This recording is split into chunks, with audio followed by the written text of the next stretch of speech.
নমস্কার। কবি সুনির্মল বসুর লেখা অপরাধ।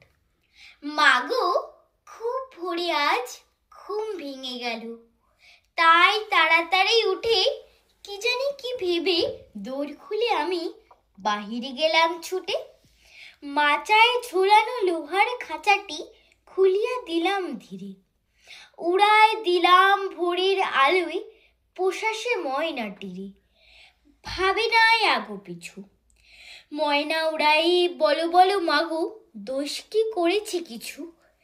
মাগো, তখনও রোদের ঝাঁজ বাড়ে নাই, দেখিলাম আঁখি মেলে দুয়ারে দুয়ারে কেঁদে কেঁদে ফেরে দুঃখীদের এক ছেলে।